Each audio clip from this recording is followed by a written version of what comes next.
Donald Trump के दो बड़े इंपॉर्टेंट ट्वीट्स हैं और चीन का रद्देमल भी आया डोनाल्ड ट्रंप के मामलात पे।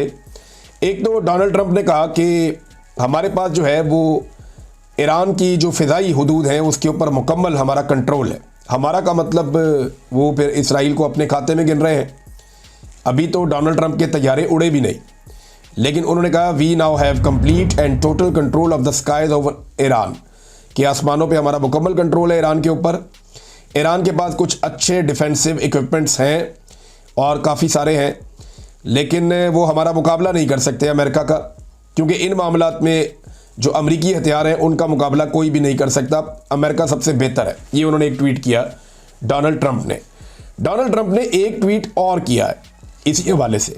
ये जो दूसरा ट्वीट किया डोनाल्ड ट्रंप ने ईरान को लेकर, उन्होंने कहा जी हमें एग्जैक्टली पता है कि सो कॉल्ड सुप्रीम लीडर जो है वो इस वक्त कहाँ पे छुपा हुआ है, और वो एक बहुत आसान टारगेट है, एक आसान टारगेट है, लेकिन बट इज सेफ देयर, लेकिन अभी वो महफूज है और हम अभी उनके ऊपर अटैक करने नहीं जा रहे या उन्हें कत्ल करने नहीं जा रहे। कम से कम इस वक्त तो हम ऐसा करने नहीं जा रहे।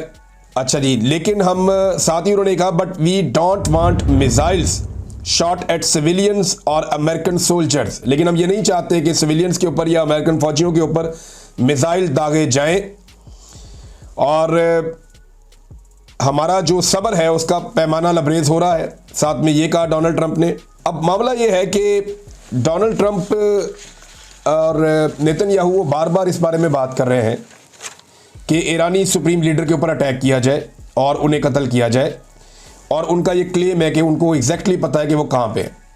लेकिन दूसरी जानिब जो ईरान से सोर्सेज हैं वो ये कह रहे हैं कि वो ज़ेरे ज़मीन किसी बंकर में है शायद, और ख़ास लोगों के साथ वो वहाँ पे मौजूद हैं और वहाँ पे अटैक नहीं किया जा सकता इसराइल की जानिब से, और वो महफूज हैं जो सुप्रीम लीडर हैं आयतुल्ला खामनी। अब इनके बारे में जो है वो डोनाल्ड ट्रंप का इस किस्म का स्टेटमेंट आने का मतलब क्या है कि जनाब हमें पता है वो कहाँ पे है, हम मारना चाहें तो मार सकते हैं, लेकिन अभी हम मारना नहीं चाहते, लेकिन इसके बदले में हम चाहते हैं कि हमारे फौजियों को और सिविलियंस को मिसाइल से टारगेट करना बंद किया जाए। अब मामला ये है कि एक तरफ इसराइल के कंटिन्यूसली अटैक्स जारी हैं और ईरान में बहुत तबाही हो रही है। ऐसा नहीं है कि ईरान के अंदर कोई तबाही नहीं हो रही। अगर आप मवाजना करें तो इसराइली मिसाइल जो है वो बहुत तबाही फेर रहे हैं ईरान में। क्योंकि इसराइल में ये पहली मरतबा हो रहा है इसलिए ये बड़ी खबर बन रही है। मैं बार बार आपको ये कहता रहा हूं कि अगर आप जंग का पलड़ा किसका भारी है, जब आप ये बात करते हैं तो इसराइल का भारी है अभी तक। देखिए ना, उनकी एयरफोर्स एक्टिवेट है, उनका सिस्टम काम कर रहा है, उनके मिसाइल जाके गिर रहे हैं, उन्होंने जानी नुकसान ज़्यादा किया है, उन्होंने आर्मी चीफ को मारा है, उन्होंने पासदारानी इनकलाब के चीफ को मारा है, उन्होंने यमन में टारगेट अचीव किया है, उन्होंने 6 अहम साइंसदानों को मारा है, उन्होंने जो एटॉमिक साइट्स हैं उनके ऊपर अटैक करके वहाँ पे नुकसान किया है। तो अगर आप ये कहें कि ईरान का नुकसान ज़्यादा हुआ तो ये गलत नहीं है, लेकिन इसराइल का नुकसान पहली मरतबा इतना ज़्यादा हुआ तो ये भी खबर बिल्कुल ठीक है कि ये एक्सपेक्ट नहीं किया जा रहा था कि ईरान इतने बड़े पैमाने पर आकर यूं अटैक करेगा। अब ईरान की जानिब से वज़ीर दाखिला वाहिदी उन्होंने एक स्टेटमेंट दिया। उन्होंने कहा जी कि हम बड़ी लंबी जंग के लिए तैयार हैं, और ये जो दावा किया जा रहा है ना कि हमारे मिसाइल उन्हें नुकसान पहुंचा दिया गया है या ख़राब कर दिया गया है, तो ये झूठ है। हमारे मिसाइल्स मौजूद हैं और बहुत सारे मिसाइल्स ऐसे हैं जिन्हें अभी तक हमने इस्तेमाल ही नहीं किया और अभी तक हमने उन्हें लॉन्च ही नहीं किया। बहुत सारे ऐसे मिसाइल्स हैं जो सरप्राइज़ के तौर पे मौजूद हैं। ये ईरानी वज़ीर दाखिला वाहिदी साहब का ये एक स्टेटमेंट है और उनका ये दावा है कि हमारे मिसाइल्स तक कोई नहीं पहुँच सकता और हमारे मिसाइल्स जो हैं वो तो अभी हमने सरप्राइज़ देने हैं। अब अमेरिका ने करना क्या है? देखिए, एक बड़ी इंपॉर्टेंट मीटिंग हुई है अमेरिका में, और उस मीटिंग के बाद अब आसिम मुनीर साहब से डोनाल्ड ट्रंप की मीटिंग है। ये हाई ऑफिशियल्स थे, दिफाई नुक्ता नज़र से इन्होंने डोनाल्ड ट्रंप से मीटिंग की। उसके बाद अमेरिका ने ये जो रीजन है ईरान से मुताल्लिक, यहाँ पे जितने भी अमेरिका के अड्डे हैं, यहाँ पे अपनी नकलो हरकत को तेज़ कर दिया है। जो इनके B-52 बॉम्बर्स हैं वो वहाँ पे पहुँच रहे हैं। अमेरिकन दीगर जो तैयारे हैं जिनमें F-16 है, F-22 है, F-35 है, ये तैयारे भी इस रीजन में जो है वो एक्टिवेट किए जा रहे हैं। तो अमेरिकन हलचल बढ़ी है, अमेरिकन एक्टिविटी इस रीजन के अंदर बढ़ गई है। इसके ऊपर चाइना ने रद्देमल दिया है। चीन का ट्रंप पर ईरान इसराइल तनाज़े पर तेल छिड़कने का इल्ज़ाम, आग को हवा देना, इस पर तेल डालना, धमकियां देना और दबाव बढ़ाना, ये तमाम इक़दामात सूरत हाल को पुरअमन बनाने में मददगार साबित नहीं होंगे। बल्कि इस तनाज़े की शिद्दत में मज़ीद इजाफा हो जाएगा। अब अमेरिका करेगा क्या? वाइट हाउस में एक अजीब सी खामोशी है और बाज़ लोग समझ रहे हैं कि इसके बाद कोई जंग शुरू हो जाएगी, अमेरिका इस जंग का अमली तौर पे हिस्सा बन जाएगा। तो अमेरिका को बहुत सारी चीज़ों का इससे पहले अंदाज़ा करना पड़ेगा।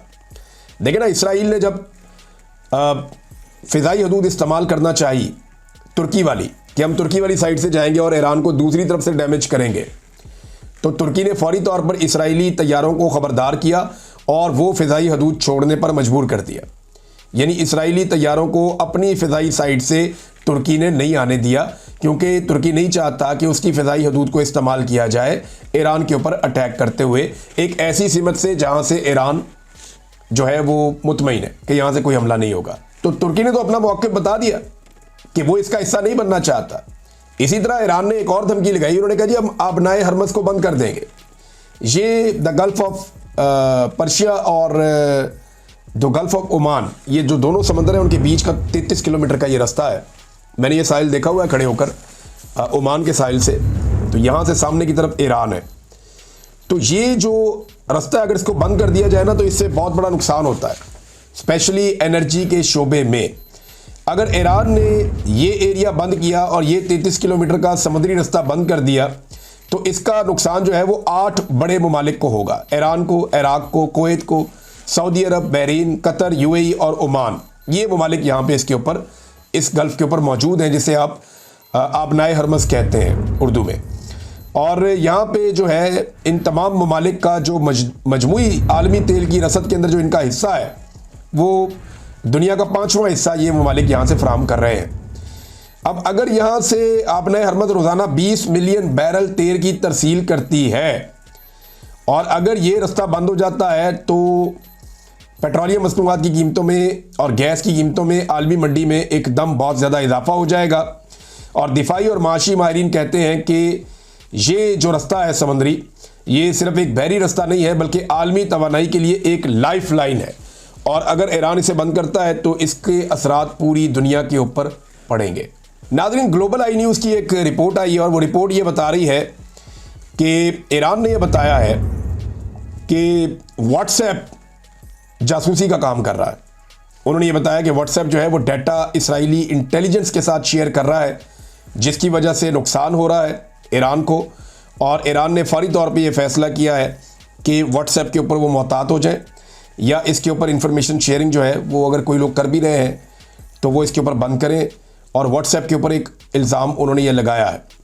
और साथ ही साथ ईरान के अंदर इंटरनेट की बंदिश की खबरें भी आ रही हैं कि ईरान में इंटरनेट जो है वो बंद किया गया है और उसकी बंदिश की वजह से अब वहाँ पे एक शटडाउन है इंटरनेट का और लोग प्रॉपर इंटरनेट इस्तेमाल नहीं कर पा रहे। अच्छा नाज़रीन, आसिम मुनीर साहब ने जो मुलाकात की है ना वहाँ पे ओवरसीज़ पाकिस्तानियों के साथ, उसमें जो लोग खड़े हुए ना सामने, उनमें कुछ लोगों ने ट्वीट्स किए हैं इसराइल के हक़ में। यानी वो लोग जो इसराइल के हक़ में खुल खुला कर ट्वीट्स करते हैं वही लोग आसिम मुनीर साहब के प्रोग्राम में मौजूद हैं, बल्कि वहाँ पे खड़े होकर तकरीर भी करते हैं और आसिम मुनीर साहब को वेलकम भी करते हैं।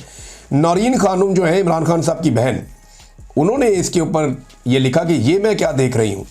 और जो साथ उन्होंने जो ट्वीट लगाया साजिद तारड़ साहब का, जो आसिम मुनीर साहब के मेज़बान के तौर पे वहाँ पे दिखाई दिए या एक दोस्त के तौर पे वहाँ पे दिखाई दिए, उन्होंने लिखा कि we Muslims of American are standing with Israel and rejecting the aggression of Hamas against Israeli civilians. वो तो ये कहते हैं जनाब हम खड़े हैं इस वक्त इसराइल के साथ और हमास के हम खिलाफ खड़े हैं और हम दुआएं कर रहे हैं अपने इसराइली और अमरीकी भाइयों के लिए और बहनों के लिए, जिन्हें जो है वो होस्टेज बनाया गया है हमास की जानिब से। तो यूनाइटेड स्टेट्स डिपार्टमेंट को जो है वो उन्होंने साथ में इसको टैग भी किया हुआ है। तो ये तारड़ साहब हैं जो वहाँ पे भी मौजूद हैं जनरल आसिम मुनीर साहब के साथ।